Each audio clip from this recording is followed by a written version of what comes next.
श्रीराम समर्थ.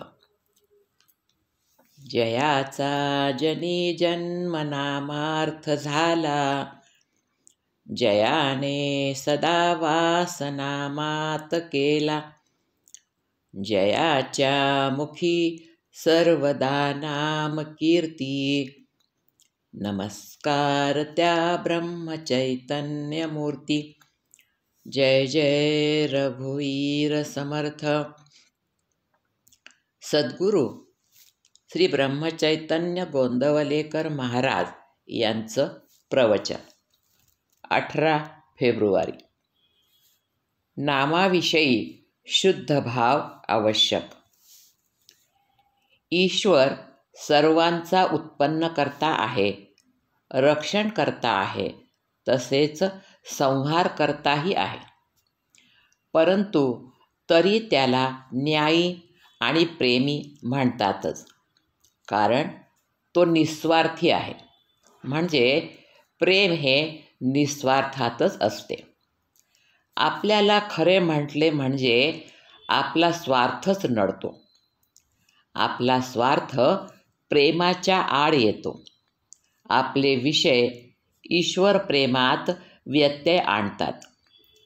ज्या ज्या गोष्टी या प्रेमाच्या आड येतात त्यांचा त्याग नको का करायला?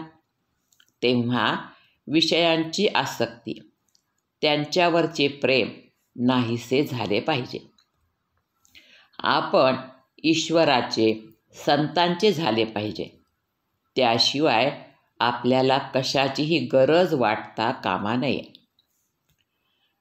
एकाच मातीचा जसा गणपती, बाहुले किंवा मडके होते, त्याप्रमाणे ईश्वरही आपल्या भावनेप्रमाणे होतो. म्हणूनच आपला भाव नेहमी शुद्ध आणि निस्वार्थी असावा. मुळाशी पाणी घातले की झाड वाढते, पण आपण मुळापर्यंत जातच नाही. तेव्हा भाव शुद्ध कसा होईल ते पाहावे.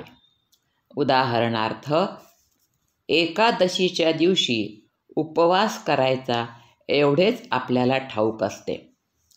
पण एक गृहस्थ एकादशीला भगवंताचे नामस्मरण करायचे सोडून 12 वाजेपर्यंत आंघोळ न करता अंगण मोरी झाडत बसला, असे आमचे चुकते. थोडक्यात म्हणजे आपल्याला मुळात काय पाहिजे हेच कळत नाही. डोळ्याला कावीळ झाली म्हणजे खरे रूप कसे कळणार? म्हणून ज्याचे डोळे साफ आहेत तो सांगेल त्याप्रमाणे वागावे. याकरिता गुरु आज्ञा प्रमाण मानून आपण वागत जावे. नाम श्रद्धेने आणि शुद्ध भावाने घ्यावे, म्हणजे मनात शंका येत नाही. या भगवंताच्या नामाची गोडी एकदा लागली म्हणजे भगवंत नाही आपल्याला सोडित.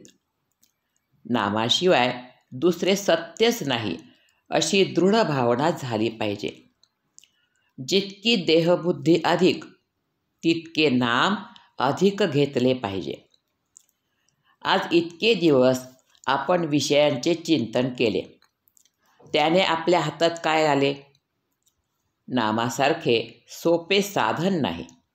प्रापंचिक लोक असे म्हणतात की विषयांचा अनुभव तात्काळ येतो, पण भगवंताचा अनुभव हा अनुमानाचा आणि श्रद्धेचा आहे. हे त्यांचे म्हणणे मला पटते. प्रापंचिक लोक प्रपंच सोडित नाहीत याचे मला नवल वाटत नाही, पण ते सुख चिरकाळ टिकणारे आहे ही समजूत करून घेऊन त्यामध्ये रमतात याचे मला वाईट वाटते. मी असे म्हणतो की तुमच्या अनुभवाप्रमाणे जे खरे आहे तेवढेच तुम्ही खरे माना.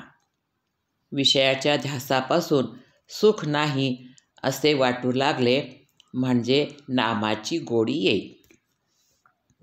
आपल्या देहावर आपली सत्ता नाही. आपल्या पैशावर, आपली सत्ता नाही. आपल्या माणसांच्यावर आपली सत्ता नाही. म्हणून आपले कर्तव्य तेवढे करावे आणि ते करीत असताना आपले मन दुष्टित होऊ देऊ नये. आजचे बोधवचन.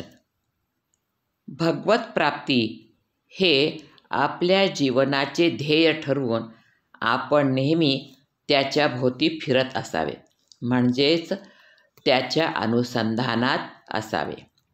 जानकी जीवन स्मरण. जय जय राम. श्रीराम.